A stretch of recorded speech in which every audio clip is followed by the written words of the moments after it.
So broke, I barely had money for food. I had a hefty retirement. I used it to pay my mortgage and had to learn how to walk and talk again. The value dropped 50%. In a year and a half, I don't know, probably like 170. Why are you carrying a balance? But when you're in survival mode, you make foolish mistakes. And my foolish mistakes were using my retirement money. Lighting $100 a month on fire.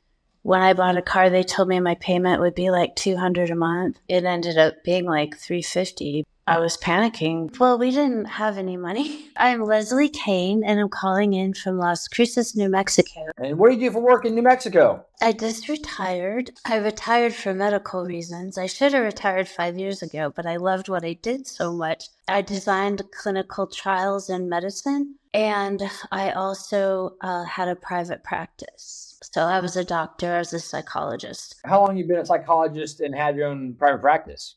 Well, I was a psychologist for about 17 years.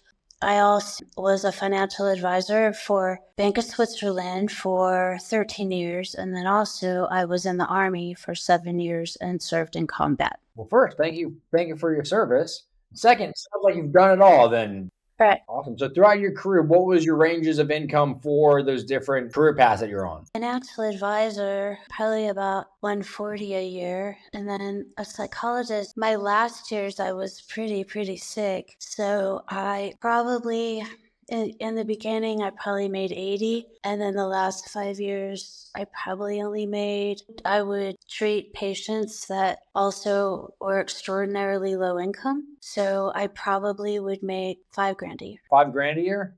Mm-hmm. Yeah, that's it. Okay. And then in the Army, what was your range of income in the Army? Terrible. Gosh, I think my highest, I was a sergeant, and I think with combat pay, I only made like maybe $1,200 a month. So definitely a wide range of income there with $1,200 a month in the Army. So that's $12,000, $14,000 a year to psychologist, $80,000 in the beginning, but then you said the last few years was only about $5,000 a year. Correct.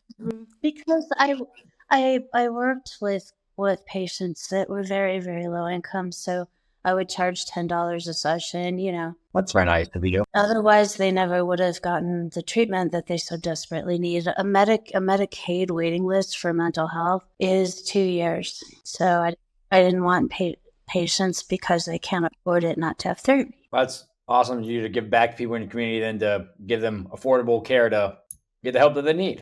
Absolutely. So on a scale of 1 to 10, how would you define your current financial situation?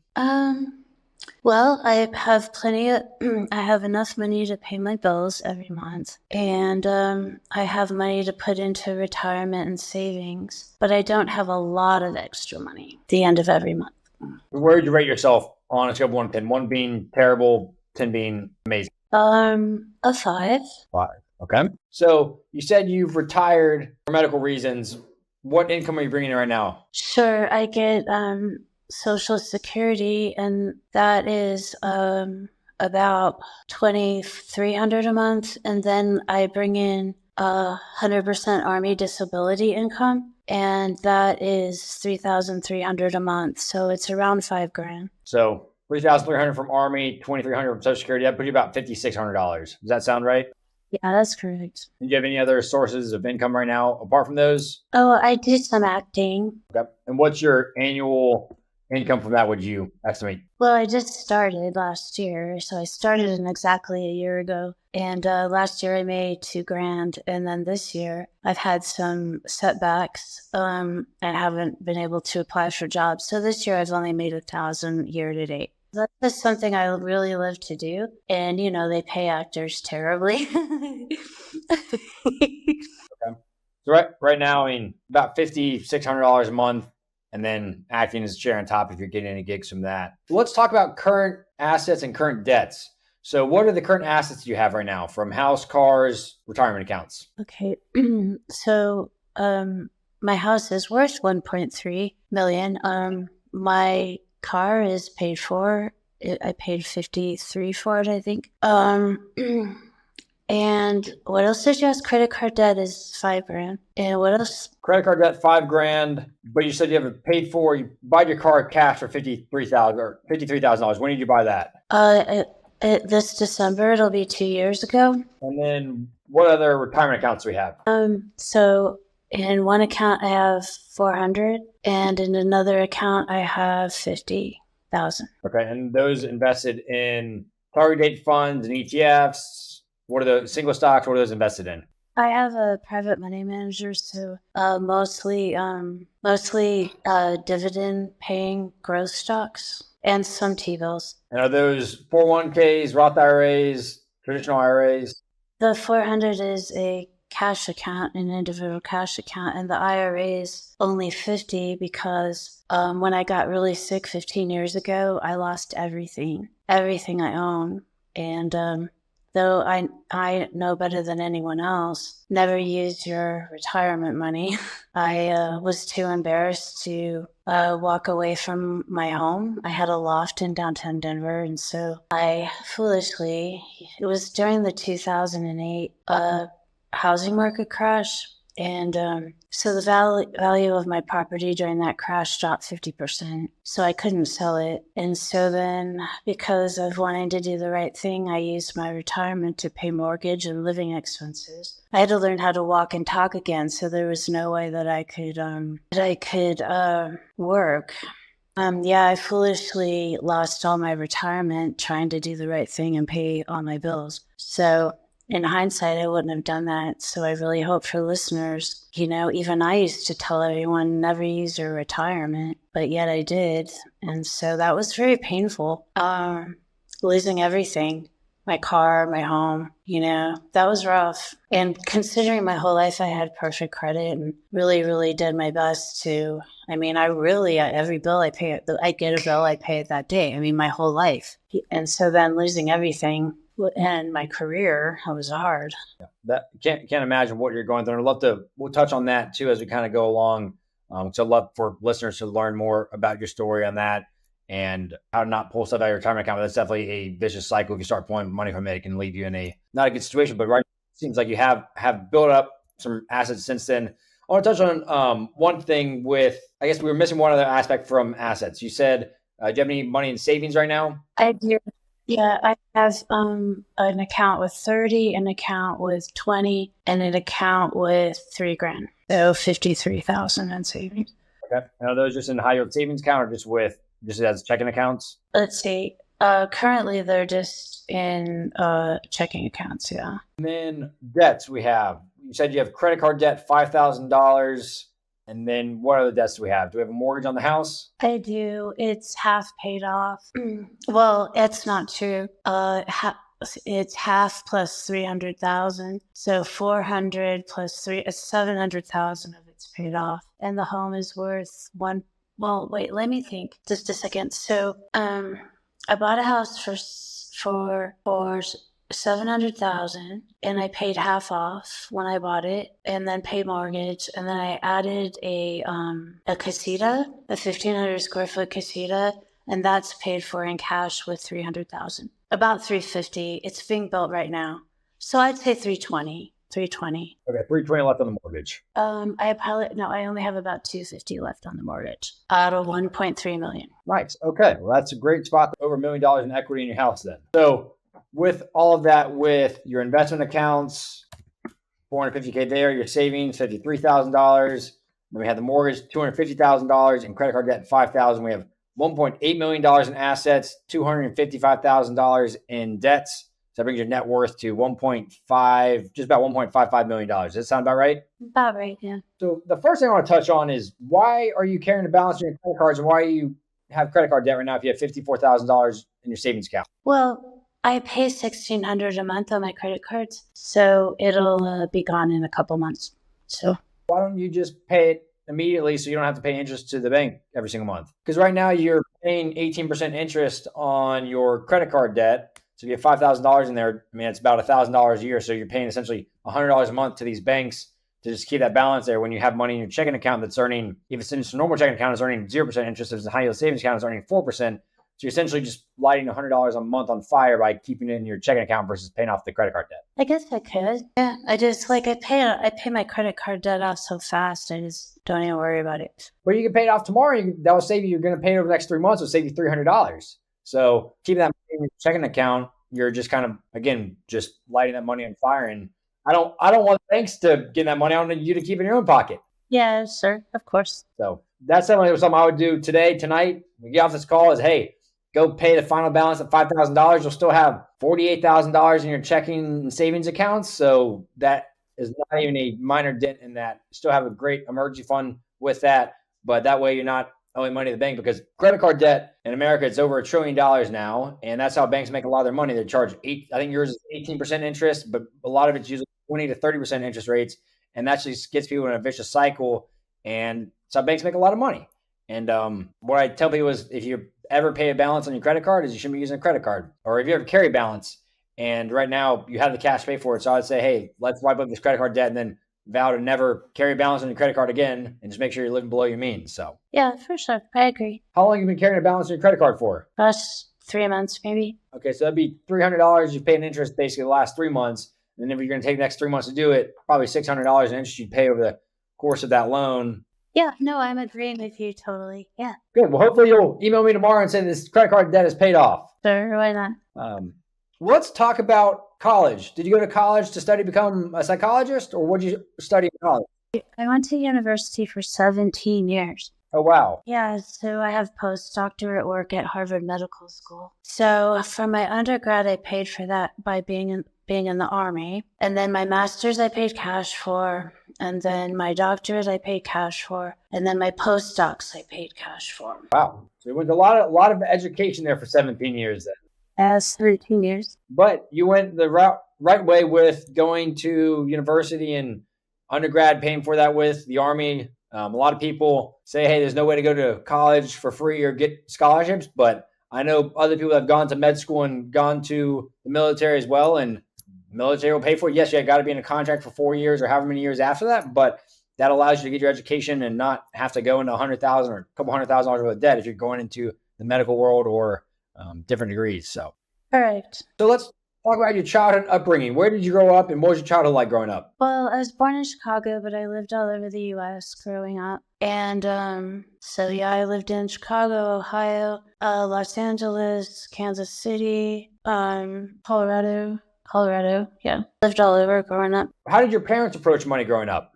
Well, we didn't have any money. So I knew never to ask for anything, and we barely had food in the house. So I just knew not to ask for anything, and I knew money was tight. Did your parents ever talk to you much about money growing up at all? They didn't teach me how to manage it or anything, no. Nothing. I guess what were some of your most important financial lessons that you kind of learned from them as you watched them as you grew up, saw ways that they spend their money? Was there anything that you remember that you kind of took away from them that you think kind of... Yeah, I sure did. I learned that I will never, like if I were to have had children, which I didn't, by choice, I knew that if I ever had children, that I would always work. And because I need, a woman needs her own money and her own retirement. My mom didn't really ever work, and I find not working horrifying. So my mom had no power in her marriages. So that was horrifying to me. And she had to stay in marriages that were unhealthy because she didn't have any money. So let's kind of dive into your story of 2008. We'd love to kind of hear some more of the backstory on that and some of your kind of lessons from that. But you said you bought a condo in Denver. What year did you buy that? I bought a loft in Denver, I guess 2007-ish.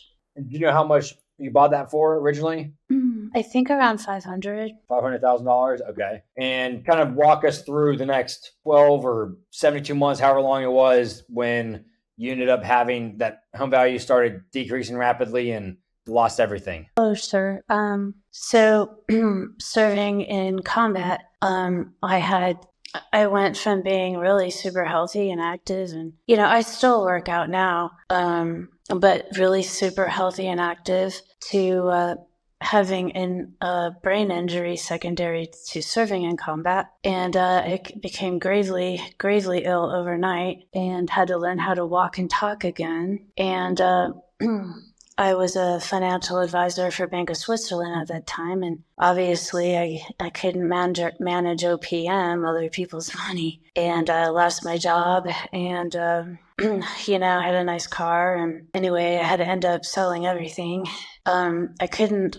I unfortunately kept I couldn't sell my home because the value dropped 50% because of the housing market crash. And so I unfortunately, I had a hefty retirement. I used it to pay my mortgage, which was very foolish. How much did you take out of your retirement at the time? In a year and a half, I don't know, probably like 170 to pay my mortgage and stuff. So yeah, I was still relatively young, and because I didn't want to do the wrong thing and not pay my mortgage, and of all people to know better, I knew better. I still did it because I wanted, pride gets in the way. And then also, losing everything, losing your career and losing physical capabilities. And then from that, diagnoses kept pouring in. And now I have well over 62 diagnoses from having brain damage.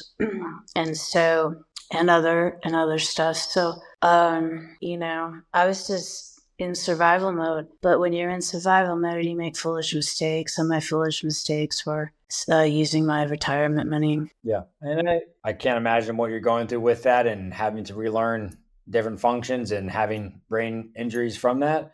And sometimes you make foolish mistakes to keep yourself alive. And maybe there's alternate routes that, hey, you could have rented that out, or you could have sold it at a loss, or figure something out. Versus pulling money out of your retirement account. But you also were in survival mode at the time with going through a lot of trauma in your life. And watch this. If you're going through trauma, you're going through hardships, learn from Leslie's mistake, because pulling from retirement is one of the last things you ever want to do. That mistake alone probably cost you, if I had to guess, over the last 15 years, pulling out $170,000, probably $700,000 it would have been worth about right now, if I had to guess.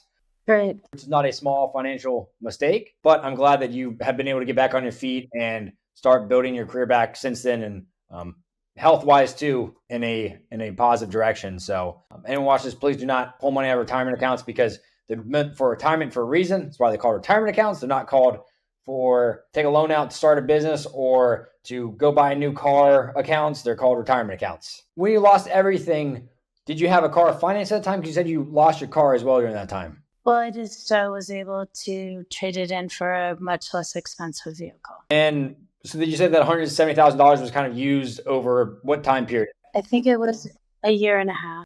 Okay. And during that time, were you learning back just basic skills at that time, and were you able to work after that, or? I decided once I had some cognitions back, I decided to get my doctorate. So I got my doctorate.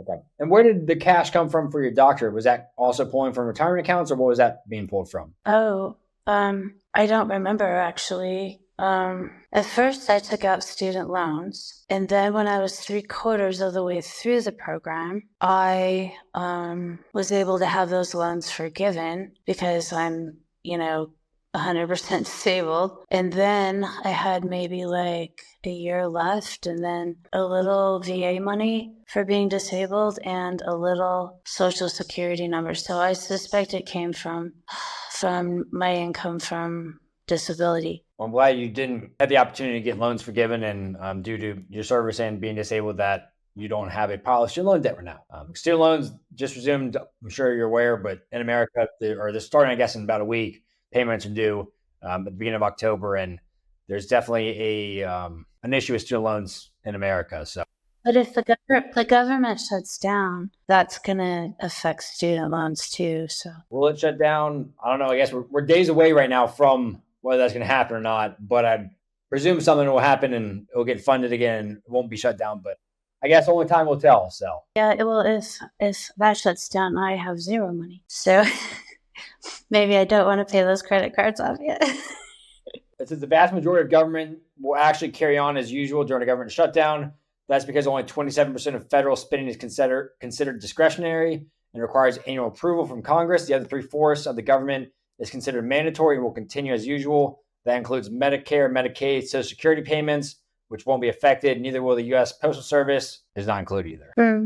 Okay. The military, law enforcement, and other expected workers will also have to work during a government shutdown. The president and members of Congress will work and get paid during a shutdown. However, lawmakers, staffers will not get paid. Yeah, figures. Okay. There you go. So you will be still getting your Social Security paychecks from that. All right. Let's talk about your current monthly expenses then. So we kind of went through your assets and your debts right now. Over $1.5 million net worth, but still have that credit card balance, which hopefully you're going to pay off soon. But we have your mortgage right now, $3,400. Home utilities, $200. Maintenance, $55. Home utilities are $200 because I have solar. Okay. Do you pay cash for your solar? No. You financed it? No, they pay me to have it in New Mexico. I have solar panel guys knock on my door every other day. I mean, to take out a $30,000 or $40,000 loan to put solar panels on my roof. And I'm like, I'm not taking out a $40,000 loan to have solar panels on my roof. Thank you, but no thank you. Even if it could save me $20 a month or whatever the math shows. My utility bill was $500 a month before I did the solar panels. So once the casita's done being built, then I'll just pay $50 a month for utilities because of solar. Yeah, it was $500 a month. So as long as you're getting your tax credits for that and it's covering the entire thing, I'm all for that. Yeah, we got federal money back and state money back. Quite a bit. So then on the car and transport section, we have $200 for car insurance, $100 for gas. What kind of car did you buy 2 years ago? A VW Atlas. An Atlas. Okay. That's a nice Atlas because those start around $35,000, $40,000, don't they? Just a little bit upgraded. I don't know. I have a Tiguan, so I looked at the Atlas. And then groceries, spending $450 a month. So that brings your total necessities to about $4,405. And then we have subscriptions, $50, eating out, $200, gifts and donations, $100, health and fitness, $50, personal care, $125, shopping, $100, pet, $150, travel, $200. Your total fund money, that is $975, which then brings your total monthly expenses to about $5,380. Yep. We have your net income is $2,300 plus a $3,300. So that means you're bringing in about $200 more a month than you're spending. Does that sound about where you're at? I have $1,000 left over. So, maybe something isn't, maybe I buy less groceries or something And you budget your money, you track your spending every single month? Yeah, I pay all my bills and yeah. Would you use like a spreadsheets or do you use like a online platform that kind of categorizes your stuff so you can see how much you spend on shopping and how much you spend on eating out? I just buy things I need. So I have everything delivered to the house because it's too hard for me to grocery shop, and I have like everything from Amazon delivered: shampoo, body lotion, dish detergent. That just comes to the house because it's too physically difficult for me to go out to the market. Okay, but I guess to answer my question, you don't use spreadsheets or a budget tracker. Okay. That's something I would also suggest because you never know how much your money you're actually spending until you track every single expense. And a lot of people will find even more leftover money or say, oh, I spent more than $450 on groceries last month. I spent $500. And you can kind of just monitor that because it's a lot better to be intentional about your money and understand where it's going versus just spending money. And yes, if you're spending things on necessities, then that's good. But a lot of people talk to in America say, hey, I'm only spending on necessities, but then they don't ever track their spending. You go look at their expenses for the last 3 months, and they spent $1,000 on DoorDash, or they spent $1,500 on Amazon. And if they were tracking their money, they would know, hey, I'm living paycheck to paycheck because I spent $2,000 in the last 3 months on things that I did not need. No, I'm really good at that. I don't buy things I don't need. I'm really good at it. I allow myself like $50 a month for clothes. I only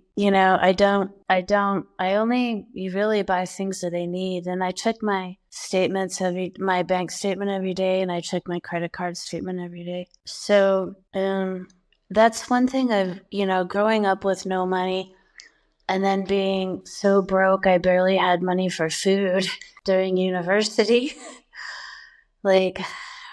For my bachelor's, I worked full time and took 5 classes. For my master's, I worked full time and took 5 classes. So, yeah, I mean, I really know how not to spend a penny that, I'm really good with that. I spoil myself with a plant here and there. So, like, $20 in plants a month. That's my fun, my fun. Let's talk about your house though real quick, because I guess in terms of your budget, everything seems pretty good and reasonable for your income. The house is the one thing that kind of scares me a little bit because your monthly payment is $3,400 and you're bringing in $5,600, so that's about 60% of your net take-home pay. Right. Typically, people suggest being the 25 to 30% of your net take-home pay. Some people say that. Other people say 28% of your gross income. Well, I'm considering downsizing. Once the casita's finished, I'm considering selling and downsizing for something around 575. Okay, so then you'd be able to pay cash for it and Yeah. have money left over at the end of it then. Yeah, that I can contribute to retirement. Even though I'm retired now, I can at least put it in a taxable account and invest that money. I think honestly that was a great idea. Yeah. So I'm looking at that in about 6 months. Because if you were to do that, and so if you sold your house for 1.3 million, paid off the mortgage, obviously you'd have some closing costs. We'll call it 8% of closing costs. After paying off the mortgage, you'd have about 946 left, and you went out and bought a $500,000 house. I have about 400 to put into retirement to add to my 450 that I already have, which would be better for my age. Yeah, no, 100%. I think that'd be a phenomenal situation. I'm assuming the house is a pretty big size too. If it's a $1.3 million house. Well, with the casita, that's including the casita. So yeah, it's big and it has land. Yeah. So I think that's definitely something to look at and consider, especially just as you grow closer towards retirement. You're obviously living on disability and Social Security right now, but how can you continue to contribute to your investment accounts right now? And essentially you flipped it around. So your house is worth $500,000, have no mortgage, and you have just under $1 million in investments. You'd be sitting in a great spot right there because you'd have $900,000. You're still bringing in over $5,000 a month from Social Security and disability, and your monthly expenses would go down drastically. Correct. You probably have $500 to $700 a month in property taxes, home insurance, still have your home utilities, but your monthly expenses would go from $5,400 a month to about $2,700 a month. So drastically go down by $2,700. And that would allow you to, hey, I want to go spend money on traveling, or I want to go shop, or I want to buy versus traveling's my thing. I'll die if I don't travel. So I have, special money set aside every month for traveling. And I travel the world. I've been to 47 countries. So that is my jam. I don't, waste money on anything. I put money for travel. I like it. Well, traveling is one of the best things in the world, is to go out and explore the world, see different cultures, try new foods, see new places. Yeah. It's just a great... It's in my DNA. Like I have to travel. So if you want to travel more, I would say that, yeah, once that thing's built, sell the house, wipe it clean, and buy something that's all cash, $500,000. And hey, let's throw that entire $2,000 a month difference or $1,500 of that towards travel and put $500 more a month into your Roth IRA and allow you to... Oh, my Roth, sure, yeah. Let's dive into, I guess, your current monthly expenses right here that you sent over. So like you said, you buy a lot of stuff on Amazon. I see 4 or 5 different transactions for about $100 total on Amazon on the first sheet. Chick-fil-A, more Amazon. I took my mom to Chick-fil-A. I take care of my mom, and she wanted to go there for lunch. I usually don't eat out at fast food. Okay. What is Mesilla Valley Door LLC? My garage door broke. More Amazon. Yeah, I get everything though, dish detergent, everything that I need. Shampoo, body lotion, everything from Amazon. You know how much money you spent on Amazon last month? Yeah, a lot. It looks like a lot. I haven't calculated all of this, but looks like there's at least 20 transactions. Yeah, I know because I'm disabled. So if I need a picture frame for artwork, I get a picture frame on Amazon. If I need, laundry detergent, it's Amazon. What have you. I was saying, make sure if you start tracking your expenses, you can see how much you have spent on Amazon. Yeah. So then you can figure out, okay, maybe I didn't want the picture frame, I want to put it towards travel. But just point out, because you look at your credit card transactions, it doesn't look like a lot, but then you add it up and it's 20 or 30 or 40 times in a month. And it kind of opens up your eyes to how many transactions and how many times you, I order 3 times a month groceries. in your expenses, nothing looks too crazy. It's just more of my biggest suggestion is use a online budgeting tool and platform or Excel spreadsheet so you can track your spending and see how much money you actually spend in different categories. Otherwise, money can disappear quickly. So let's talk about. We already talked about obviously the housing crisis of 2008. Appreciate you sharing that information and that learning mistake of pulling money out of your retirement and kind of how housing prices don't always necessarily go up. And you learned that in 2008. A lot of people did. But what are some other financial mistakes that you made in the past? Well, when I was very young, I just came home from the Army for the first time, and I bought a car. And when I bought a car, they told me my payment would be like $200 a month, and then it ended up being like $350 because I didn't know enough about all the taxes and stuff that go on there. So I was panicking. I was panicking because I just started college, undergrad, and I was working full time, but back then that was a fortune for me. So, I'll never, ever, ever buy a car again without being more knowledgeable and asking the right. And of course, I've purchased numerous cars since on my own. And now I know the questions to ask. But that was like a blood curdling shocker for me because I was told that my payment would be like $200 a month. And then it sure wasn't. Yeah. The car industry, especially when you're financing cars, is a sneaky industry. And I hear and read on the internet time and time again, people don't understand the ins and outs of the total cost of owning the car, financing the car, and they find themselves in similar situations where they thought it was going to cost them something and it ends up costing them a lot more. Yeah.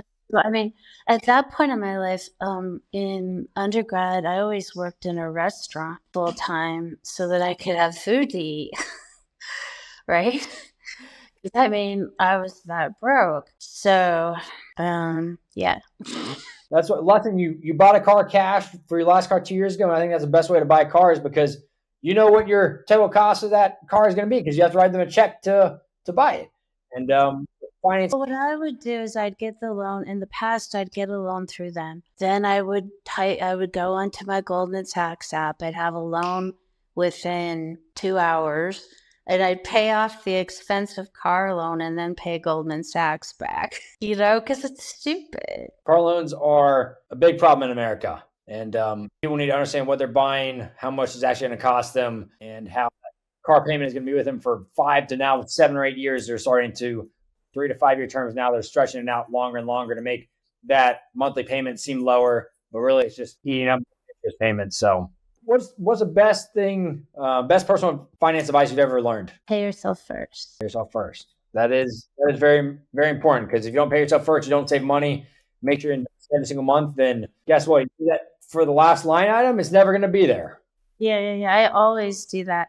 Every time I get paid for my whole adult life, pay yourself first. Of course, when I was in college and barely had money for food. So, and my master's degree, same thing. What advice would you give to anyone that is younger, looking to go to college or maybe just graduating from college and just starting their careers? What advice would you give them towards their career and then also just financially to start thinking about while they're young? Oh, sure. Well, just to recap, going to university for 17 years, I think it's absolutely ridiculous that they want you to have a major by your third year of undergrad.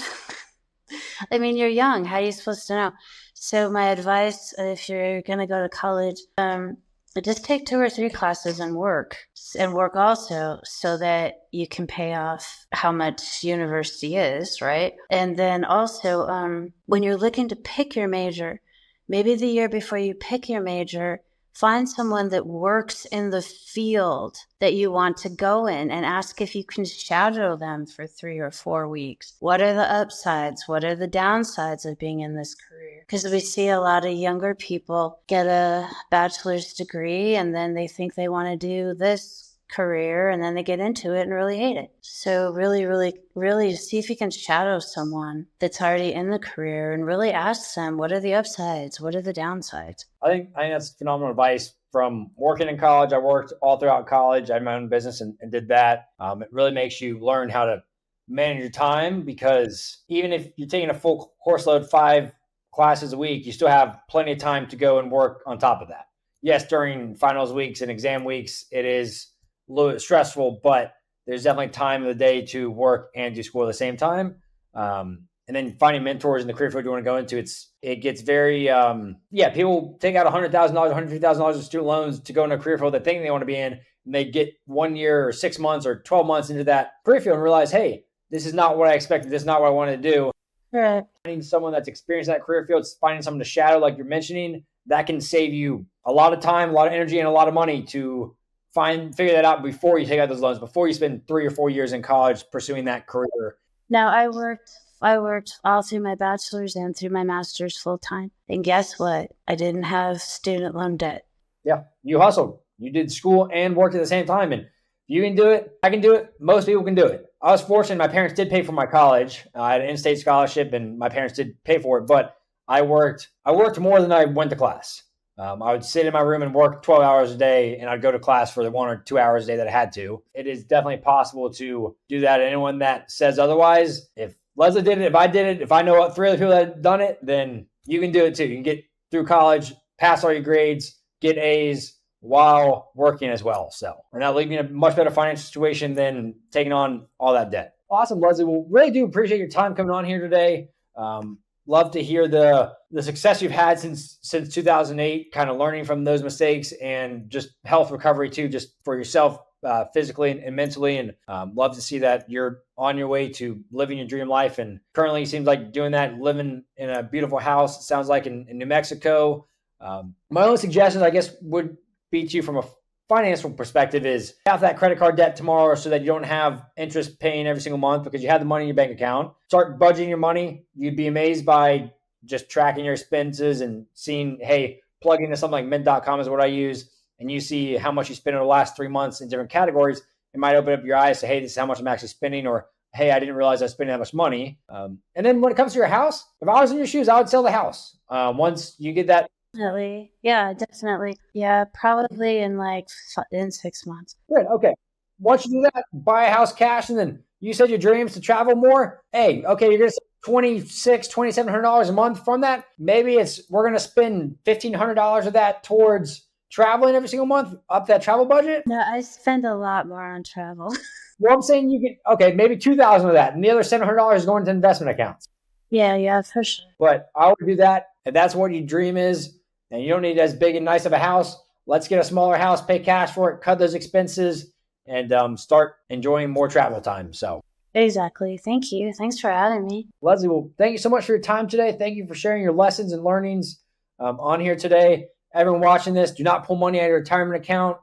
Figure out every single thing possible. And also, if Leslie worked her way through college for 17 years, you can do it too. So, not my doctorate. I was too sick to work through my doctorate. Okay. Everything else then. Thank you.